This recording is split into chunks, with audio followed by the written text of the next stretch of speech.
नमस्कार, स्वागत है आपका मेरे इस YouTube चैनल पे। कहते हैं कि हवन कुंड बुझ रहा है, देखो समिधा के आभावों में, सूरज सब तो भूल बैठा है जुगनू जनित प्रभावों में। कोई लक्ष्मण रेख खींच दो असुरों की अगवानी में, वरना केवल रह जाओगे किस्सों और कहानी में, वरना केवल रह जाओगे किस्सों और कहानी में। आज हम जो टॉपिक पढ़ने जा रहे हैं वो है फ्लूइड मैकेनिक्स का चैप्टर इम्पैक्ट ऑफ जेट। ठीक, तो सबसे पहले मैं बता दूं इम्पैक्ट ऑफ जेट क्या। इम्पैक्ट क्या है? एक तरह का फोर्स है। मान लीजिए कोई जेट है, जेट मतलब जैसे किसी पाइप के दूसरे छोर पर कोई नोज़ल लगा हो, तो उसमें से काफ़ी हाई वेलोसिटी से वाटर अथवा जो भी लिक्विड उसमें होता है वो निकलता है। यदि इस जेट के बीच में किसी प्रकार का ऑब्स्ट्रक्शन, कोई प्लेट, कोई कर्व प्लेट या फिर कोई आ जाता है, तो वो क्या है, उससे टकराता है और उसका डायरेक्शन चेंज हो जाता है। तो जब ये डायरेक्शन चेंज हो जाता है और उस पर टकराता है तो ये इस पर एक फोर्स एक्सर्ट करता है। इसी फोर्स को हम क्या कहेंगे? जो फोर्स एक्सर्ट करेगा, फोर्स एक्सर्टेड, इसी को हम लोग कहेंगे इम्पैक्ट। क्या कहेंगे? इम्पैक्ट। ठीक, अब देखिए फोर्स कितना होगा। हम जानते हैं कि फोर्स या इम्पैक्ट की वैल्यू कितनी होगी। फोर्स इक्वल टू क्या होता है? सेकेंड लॉ ऑफ मोशन क्या कहता है न्यूटन के अनुसार कि rate of change of momentum, rate of change of momentum, संवेग परिवर्तन की दर क्या होती है? बल के बराबर होती है। तो rate of change of momentum क्या होगा? ये होगा initial momentum minus final momentum divided by time. ठीक, ओके। तो रेट हो जाएगा इनिशियल मोमेंट और फाइनल मोमेंट और रेट तो बाय टाइम। तो देखिए मान लीजिए ये जेट जो है, अगर इसमें या मास इसका है, ठीक, और ये v1 वेलोसिटी से मूव कर रहा है और इम्पैक्ट के बाद इसकी वेलोसिटी मान लीजिए कितनी हो जाती है? v2 हो जाती है। तो देखिए इनिशियल मोमेंटम क्या होगा? m into v1 minus final momentum क्या होगा? m इंटू v2 और समय कितना हो जाएगा? समय टाइम t। ठीक, तो यदि हम m निकाल दे बाहर तो m upon t into v1 minus v2 हो जाएगा। अब देखिए m इंटू टी मतलब मास पर यूनिट टाइम, तो हम इसको क्या कहते हैं? रेट ऑफ फ्लो कह सकते हैं। ठीक, तो रेट ऑफ फ्लो क्या हो जाएगा? m अपॉन टी, इसको हम लोग m डॉट से दर्शाते हैं माइनस v1 माइनस v2। तो एक तरह से ये क्या है? फोर्स एक्सर्टेड या फिर इम्पैक्ट फोर्स जो भी जेट के द्वारा उस पर एक्सर्ट किया गया है उसको हम क्या कहेंगे? मोमेंटम। ठीक, तो शुरुआत करते हैं, एक एक करके एक एक कंडीशन लेते जाएंगे और उसका हम लोग फार्मूला और उसके बारे में पढ़ते जाएंगे। ठीक, तो पहली जो हम कंडीशन ले रहे हैं, पहला कि jet of water striking on a stationary vertical plate. ठीक, पहली कंडीशन जो हम लोग पढ़ेंगे वो पढ़ेंगे jet of water striking a stationary vertical plate. ठीक, सपोज मान लीजिए ये कोई प्लेट है जो अपने जगह पर स्टेशनरी मतलब फिक्स है, फिक्स्ड प्लेट भी कह सकते हैं, स्टेशनरी प्लेट भी कह सकते हैं, और एक जेट है जो इस पर स्ट्राइक कर रहा है। मान लीजिए जो जेट है इसका डायमीटर, ठीक, इसका डायमीटर स्मॉल d है, जिसके कारण इसका जो एरिया है जेट का वो a है और ये वेलोसिटी v से मूव कर रहा है और इससे टकराने के बाद ये अपने दो भागों में बट जाएगा, एक पार्ट ऊपर चला जाएगा, एक पार्ट नीचे की ओर चला जाएगा। ठीक, ठीक, तो इस तरह से ये टकरा के दो भागों में बढ़ जाएगा। तो हम इसको करेंगे एनालिसिस। तो सबसे पहले मान लीजिए v क्या है, initial velocity of jet, initial velocity of jet. ये क्या है, area of jet, D equal to diameter of jet, जिसका हम ज़्यादा यूज़ नहीं करेंगे। अब देखिए इसमें एजम्पशंस क्या हैं। अभी हम जितने भी मतलब फार्मूले डिराइव करेंगे, जितने भी कंडीशन अप्लाई करेंगे, सबके एजम्पशन क्या है।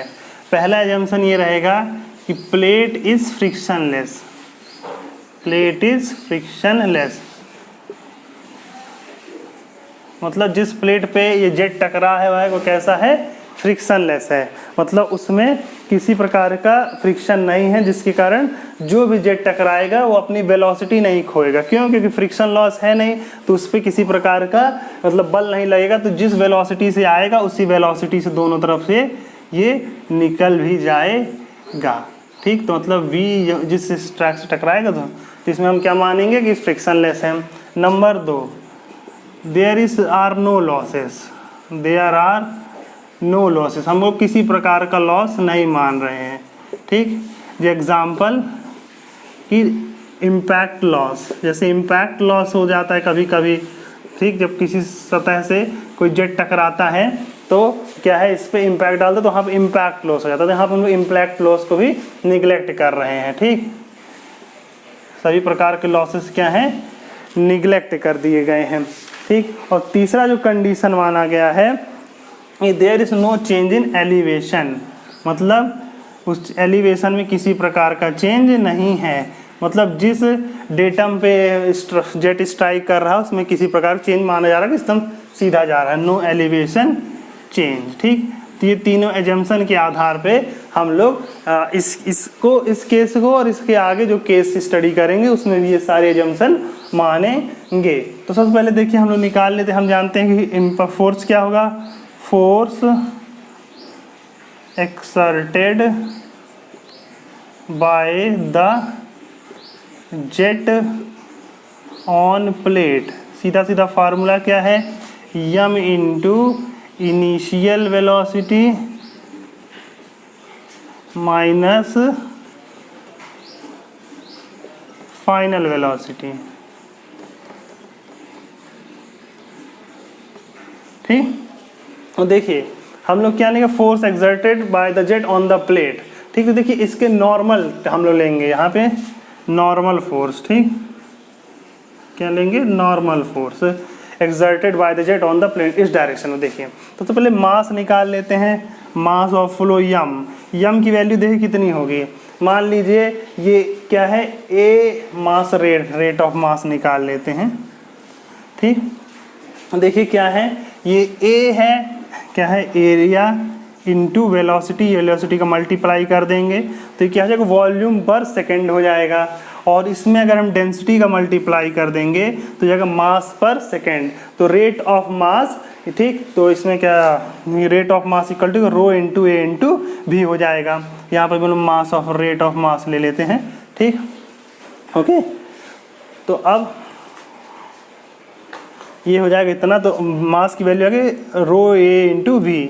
ठीक, अब देखिए इस वैल्यू को इसमें रख देंगे। ठीक, इस वैल्यू को यहाँ रख देंगे तो किसकी वैल्यू कितनी आ जाएगी, rho into A into we. अब देखिए इनिशियल वेलोसिटी क्या है, वी है, और फाइनल वेलोसिटी क्या है, देखिए वो भी आप लोग का भी है, लेकिन वी नहीं है, हमको क्या है, नॉर्मल फोर्स लेना था। इस डायरेक्शन में वेलोसिटी क्या है, इस डायरेक्शन में वेलोसिटी जो फाइनल वेलोसिटी आ रही है वो क्या हो जा रही है, इस डायरेक्शन में वो जीरो हो जा रही है, तो इसको हम लोग क्या लिखेंगे, -0। तो इसकी वैल्यू क्या हो जाएगी, rho into A into V square. ठीक, तो normal force exerted by the jet on the plate will be equal to rho into A into V square. ठीक, अब देखिए अब टेंजेंशियल फोर्स कितना हो जाएगा,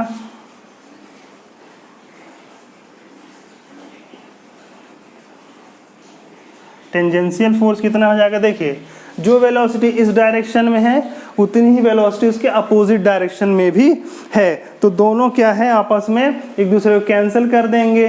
मतलब इनिशियल हम जानते हैं m into initial velocity minus final velocity दोनों एक दूसरे को कैंसिल कर देंगे तो इसकी वैल्यू कितनी हो जाएगी? 0 हो जाएगी। कितनी हो जाएगी? 0 हो जाएगी। ठीक, तो टेंजेंशियल फोर्स क्या होगा? ठीक, नॉर्मल फोर्स की value rho into A into V square और टेंजेंशियल फोर्स की value M into V minus V equal to 0 हो जाएगी। तो देखिए अब इसी केस में अगर हम लोग इसका वर्क डन निकालना चाहे, वर्क डन कितना होगा? Work done in normal direction, work done in normal direction क्या हो जाएगा? देखिए वर्क डन बराबर क्या होता है? वर्क डन बराबर होता है फोर्स इनटू डिस्प्लेसमेंट ना। यस, तो फोर्स देखिए कितना है? रो ए वी स्क्वायर, तो rho into A into V square. Displacement, displacement क्या है? क्योंकि प्लेट क्या अपनी जगह फिक्स है, जब प्लेट फिक्स है तो उसका डिस्प्लेसमेंट क्या हो जाएगा? 0 हो जाएगा। तो इसकी वैल्यू कितनी हो जाएगी? 0 हो जाएगी। ठीक, तो work done in normal direction पर सेकेंड, ठीक, नॉर्मल डायरेक्शन पर सेकेंड, ये इक्वल टू किसकी वैल्यू क्या जाएगी? 0 हो जाएगी। तो ये पहला कंडीशन क्या पहले स्टेट है कि jet of water striking on a stationary vertical plate. हम दूसरी कंडीशन में बढ़ते हैं। अब आगे देखते हैं, यदि jet of water striking on a moving vertical plate, यानी वर्टिकल प्लेट जो है ये वो यू वेलोसिटी से मूव भी कर रही है। तो मान लीजिए v equal to initial velocity of jet, v equal to velocity of moving plate. जो मूविंग प्लेट की वेलोसिटी है वो क्या है? स्मॉल u है। ठीक, तो देखिए इसमें क्या होगा? इसमें सबसे पहले मास फ्लो रेट निकाल लेते हैं। मास फ्लो रेट अभी हमने क्या होता है? Rho into A into we.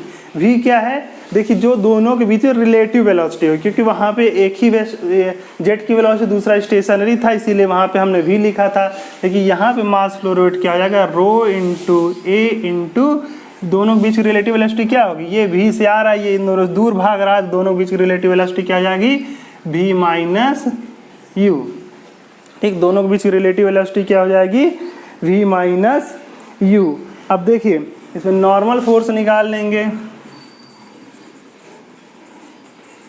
Normal force exerted by the jet on plate, exerted by the jet on the plate, ये इक्वल टू क्या हो जाएगा? हम जानते हैं क्या होता है? मास फ्लो रेट यानी m dot into initial minus final velocity. तो इनिशियल वेलोसिटी मतलब जिससे उस पर स्ट्राइक कर रहा है और फाइनल वेलोसिटी। ठीक, तो देखिए इनिशियल वेलोसिटी क्या होगी? ये मान लिख देते हैं,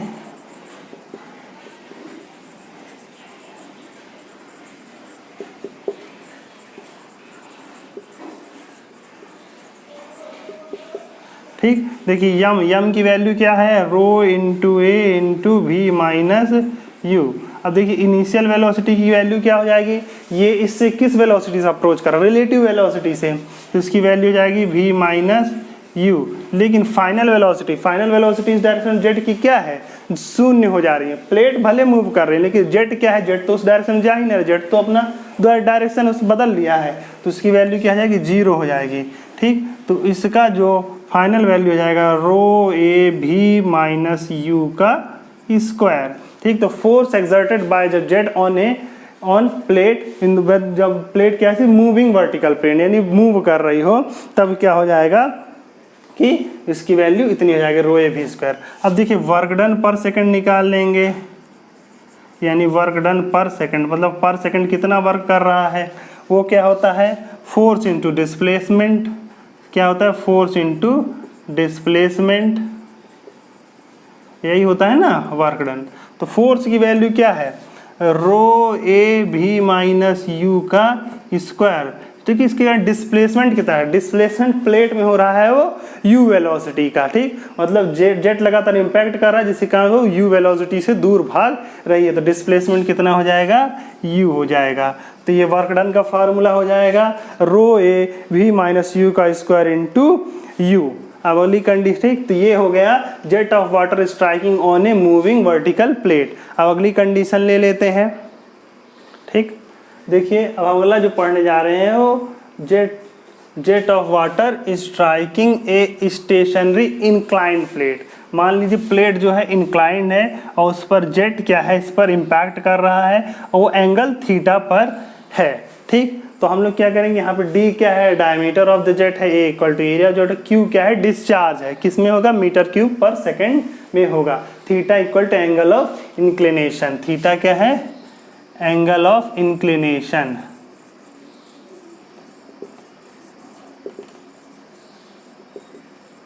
ठीक, क्यू क्या है, डिस्चार्ज, ये किस में आता है, मीटर क्यूब पर सेकेंड में होता है। ठीक, अब देखिए इसमें क्या है कि अगर हम लोग मास फ्लो रेट निकालें,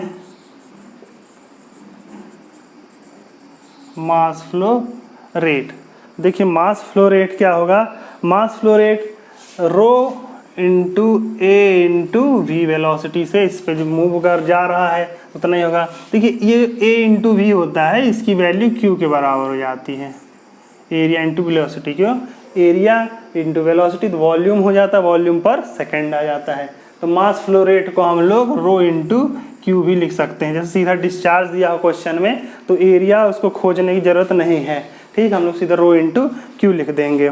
ठीक, अब देखिए इसमें क्या है, पहले हम मान लेते हैं कि प्लेट के परपेंडिकुलर, प्लेट के एकदम परपेंडिकुलर डायरेक्शन में एक नॉर्मल फोर्स है। ठीक, तो वो निकाल लेंगे, क्या है, normal force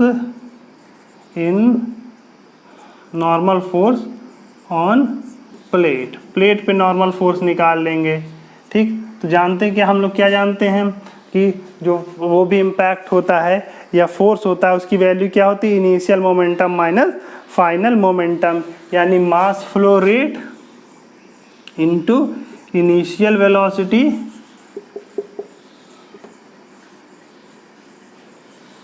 minus final velocity.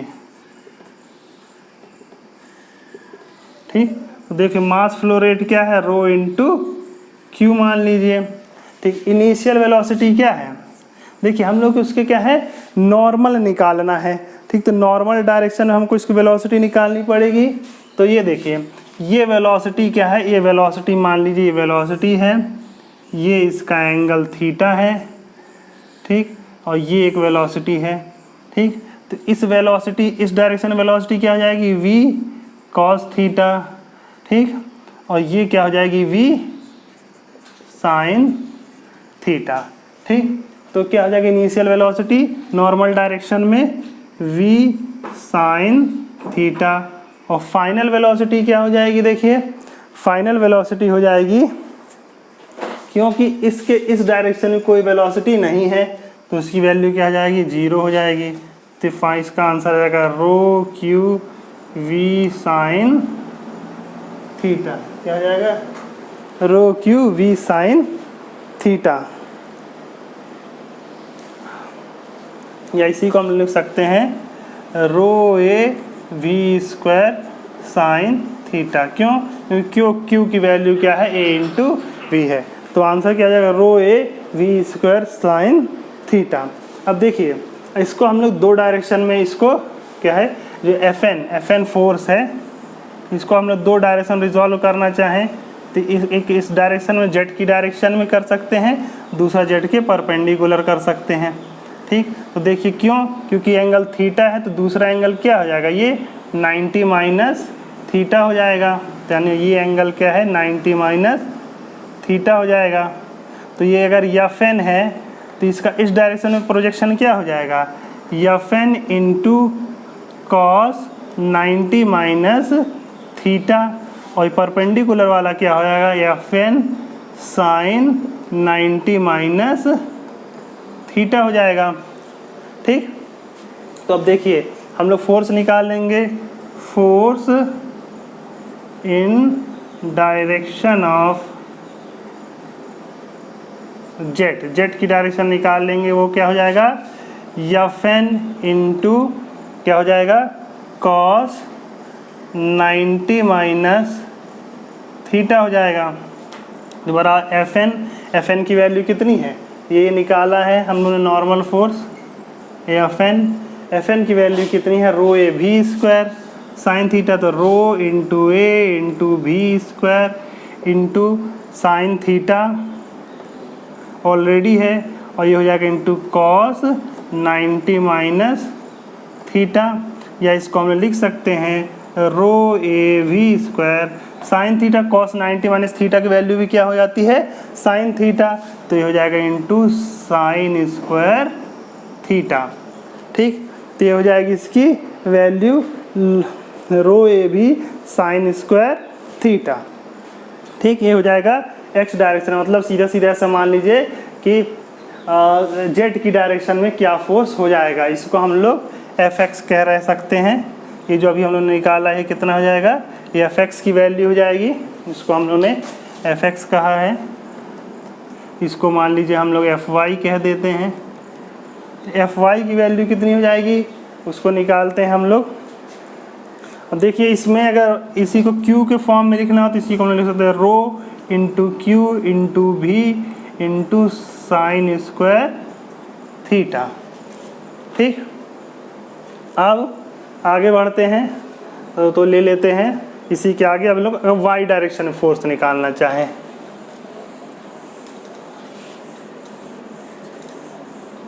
ठीक, तो वाई डायरेक्शन में कैसे फोर्स निकालेंगे, एफ वाई मतलब जेड के परपेंडिकुलर, तो उसकी वैल्यू क्या है F N sine 90 minus theta, F N sine 90 minus theta, तो इसमें रख दीजिए।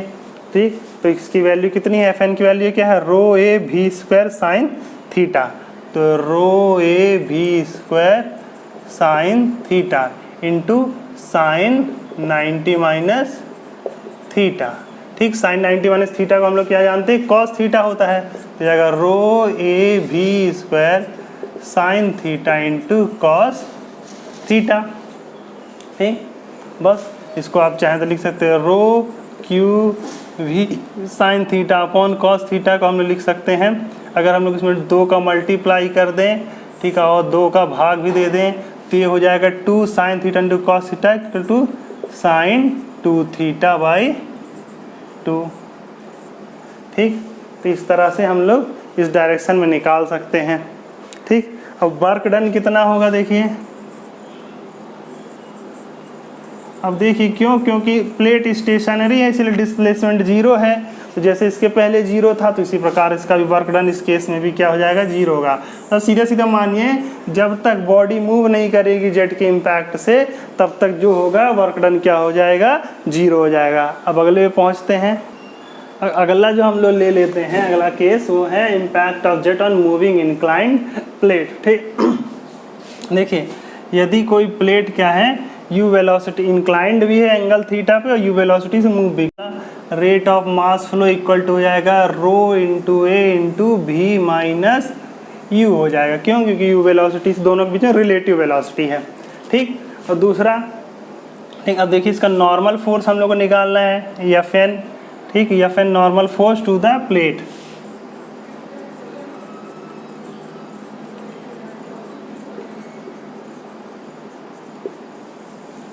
ठीक, इसकी वैल्यू क्या हो जाएगी mass flow rate into initial momentum minus final momentum यानी डेल्टा वी।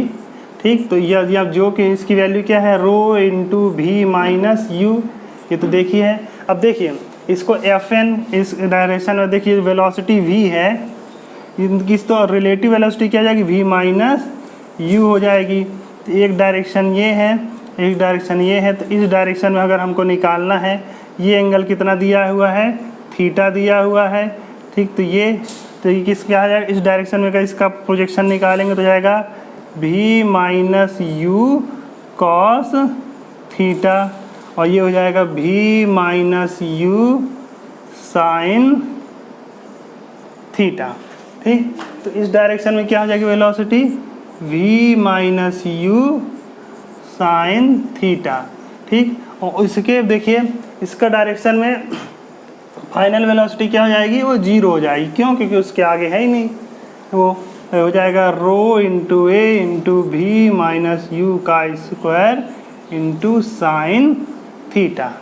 ठीक, तो ये हो जाएगा। अगर हम इसको ये एफ एन फोर्स को दो डायरेक्शन में डिवाइड करें तो यहाँ 90 माइनस थीटा जेड के डायरेक्शन में मान लीजिए इन, ठीक, force in direction of Z,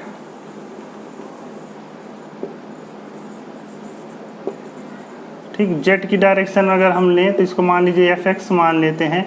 तो एफ एक्स क्या है, इसका इस तरफ प्रोजेक्शन कितना हो जाएगा, F N into cos 90 minus theta, पहले की तरह जब जैसा हम इसके पहले बता रहे थे इंक्लाइंड प्लेट में। तो एफ एन की वैल्यू कितनी है, rho into A into V minus u का square into sine theta into cos 90 minus theta को हम लोग क्या लिख सकते हैं, साइन थीटा ही लिख सकते हैं। तो ये हो जाएगा rho A we minus u का square into sine square theta. और यदि हम लोग जेड के परपेंडिकुलर लेना चाहें यानी वाई डायरेक्शन में तो एफ वाई की वैल्यू क्या आ जाएगी, जो कॉस 90 माइनस थीटा या साइन 90 माइनस थीटा हो जाएगा। तो ये हो जाएगा F N into sine 90 minus theta. Y direction में क्या हो जाएगा, F N sine 90 minus theta. ठीक, तो एफ एन की वैल्यू कितनी है, एफ एन की वैल्यू है, ये क्या है, एफ एन की वैल्यू है rho A we minus u का square into sine theta into sine 90 minus theta को हम लोग क्या लिख सकते हैं, कॉस थीटा। ठीक, तो ये वाई डायरेक्शन में क्या हो जाएगा, इसका वैल्यू हो जाएगी। अब हम लोग निकाल लेते हैं वर्क डन। ठीक, हम लोग वर्क डन कैसे निकालेंगे, work done by the jet किया, ये क्या होगा, एक्स डायरेक्शन, क्यों, क्योंकि जेट क्या है, एक्स डायरेक्शन में फोर्स लगा रहा है, इंटू एक्स डायरेक्शन का ही हम लोग डिस्प्लेसमेंट लेंगे, वो कितना है, यू है। तो एक्स डायरेक्शन की वैल्यू कितनी, एफ एक्स है, वो ये है। तो रो ए भी माइनस यू का square sine square theta into you. तो वर्क डन का फार्मूला हो जाएगा रो ए भी माइनस यू का square into sine square theta into you. ठीक, तो इस प्रकार से अगर हम लोग jet of water striking on A inclined and moving plate moving भी हो और इंक्लाइंड भी हो, तो उस डायरेक्शन में हम लोग इसका एनालिसिस कर लेते हैं। ठीक, अब देखिए अगले जो हम लोग पढ़ने जा रहे हैं वो jet of water striking on A flat plate mounted on a wheel. मान लीजिए किसी व्हील पर जो फिक्स है घूमने ओमेगा वेलोसिटी से अगर ये घूमती है और इस पर प्लेट्स इस प्रकार से माउंटेड हैं, तो उस कंडीशन में इसका एनालिसिस हम लोग कैसे करेंगे, आइए हम लोग उस पर अब चर्चा कर लेते हैं। तो मान लीजिए कि कोई जेट है जो आकर के इस पर v वेलोसिटी से टकरा रहा है, उसका एरिया स्मॉल a है, ठीक, और q उसका डिस्चार्ज है जैसा कि हमेशा से ही ले रहे हैं, और जिससे टकराने के कारण ये u वेलोसिटी से आगे की ओर बढ़ रहा है।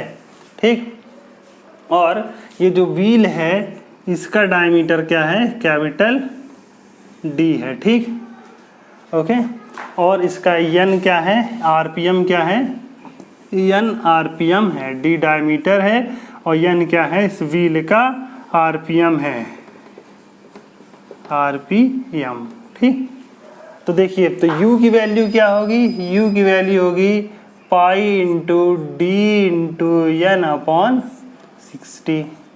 ठीक, तो क्या हो जाएगा, ओमेगा की वैल्यू हो जाएगी पाई डी एन बाई 60।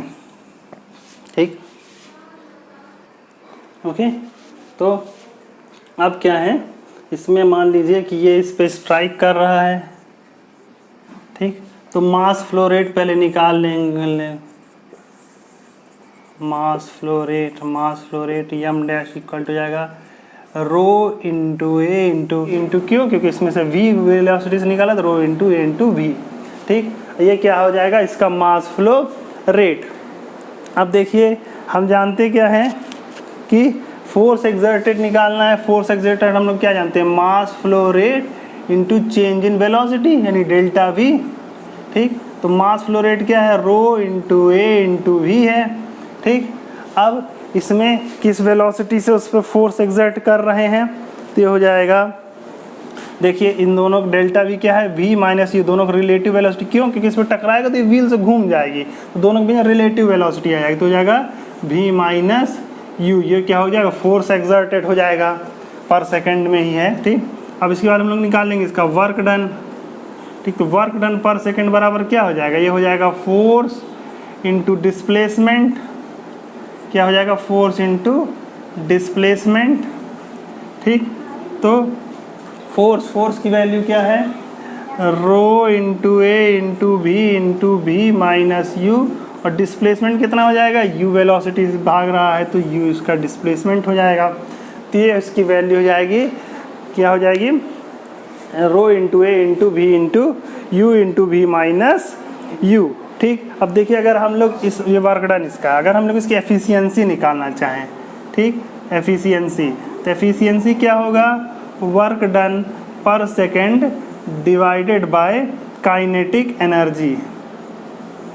ठीक, जो हमने उसको एनर्जी सप्लाई की अपॉन उसने उसका कितना वर्क किया, उसको दोनों का अगर डिवाइड कर दे इसकी एफिशिएंसी आ जाएगी।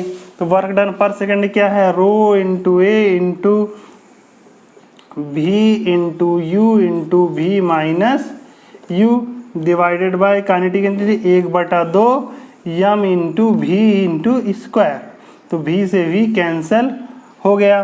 ठीक, और रो ए वी तो क्या हो गया, कैंसल हो गया ये।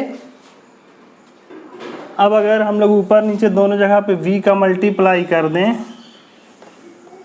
ठीक, देखिए ये रो इंटू ए इंटू वी, ये तीनों मिलकर क्या बन जाता है, मास बन जाता है, into you into V minus you, नीचे क्या रहेगा 1/2 यम वी स्क्वायर हो जाएगा, तो रो यम से यम कैंसिल हो जाएगा, तो हो जाएगा आंसर आएगा 2u V minus U divided by V square. तो ये हो जाएगा इसकी एफिशिएंसी का फार्मूला। ये देखिए वर्क डन जो आउटपुट मिला है ये अपॉन इनपुट मिला है। ठीक, अब देखिए ये एफिशिएंसी मैक्सिमम कब होगी, इसको हम लोग थोड़ा डिराइव कर लेते हैं। देखिए एफिशिएंसी मैक्सिमम क्या होगी, एफिशिएंसी मैक्सिमम व्हेन, अगर हम लोग एफिशिएंसी को क्या करें, u के सापेक्ष क्या कर दें, इसको वो कर दें, डिफरेंशिएट कर दें। ठीक, तो अगर हम इसको u के सापेक्ष डिफरेंशिएट कर दें, क्यों, क्योंकि v जो है ये वेलोसिटी गिवन वेलोसिटी है जो जेट से आ रही है, तो u के सापेक्ष करेंगे तो क्या होगा, इसका ये बराबर अगर हम 0 रखेंगे। ठीक, तो देखिए इसका u के सापेक्ष करेंगे, देखिए जब इस प्रकार का होता है तो भिन्न का अवकलन करना है, मतलब हमको d/du के सापेक्ष किसका अवकलन करना है, 2u V minus U upon V square का करना है, इसको बराबर 0 रखना है। तो देखिए जब भिन्न का अवकलन कैसे करते हैं, देखिए हर गुणते अंश का अवकलन, इसका अवकलन करेंगे तो कितना हो जाएगा, u के सापेक्ष करेंगे तो सबसे पहले देखिए दोनों गुणा में है। ठीक, तो कैसे करेंगे, ये हो जाएगा 2, इसमें कॉमन आ जाएगा, इंटू u, देखिए इन दोनों मल्टीप्लाई में तो पहला फलन गुणे दूसरे का अवकलन करते हैं 0 हो जाएगा, इसका -1 प्लस दूसरा फलन मतलब v माइनस यू इंटू पहले का अवकलन मतलब 1 हो जाएगा। ठीक, तो क्या क्या हो गया, हर गुणते अंश का अवकलन माइनस अंश 2u v minus u into हर का अवकलन v का करेंगे तो u के सापेक्ष 0 हो जाएगा, अपॉन हर का वर्ग कितना हो जाएगा, ये v स्क्वायर का वर्ग कर देंगे, इसको बराबर किसके रख देंगे हम लोग, 0 के। ठीक, और देखिए ये उस तरफ जाएगा तो 0 हो जाएगा। ठीक, अब देखिए इसमें हम लोग इसको सॉल्व कर लेते हैं, तो दोनों में से देखिए ये इस तरफ जाएगा तो 0 हो जाएगा, 2 दोनों तरफ जाएगा तो भी ये भी 0 हो जाएगा। ठीक, तो इसमें जो आएगा वो फाइनल है, तो जो वैल्यू आएगी u की, तो u इक्वल टू हो जाएगा v/2, जो फाइनल आंसर आया क्या हो जाएगा v/2, जो सॉल्व करने पर हमको मिलेगा v/2। अब देखिए इसका मतलब ये है कि जब वेलोसिटी u की वेलोसिटी v की वेलोसिटी की हाफ होगी तब एफिशिएंसी क्या होगी, मैक्सिमम होगी। ये बहुत इंपॉर्टेंट है, कई बार एग्जाम में पूछ लिया जाता है। और वो मैक्सिमम एफिशिएंसी कितनी होगी? वो मैक्सिमम एफिशिएंसी होगी जब इसको उठाकर v की वैल्यू हम लोग इसमें रख देंगे एफिशिएंसी के फार्मूले में, 2u v minus u upon v square. इसमें u की वैल्यू हम लोग v/2 रख देंगे, तो 2 इंटू v/2 इंटू v वही रहेगा माइनस v/2 कर देंगे डिवाइडेड बाय v वही रहेगा v का स्क्वायर, तो बराबर इससे ये कैंसिल हो गया।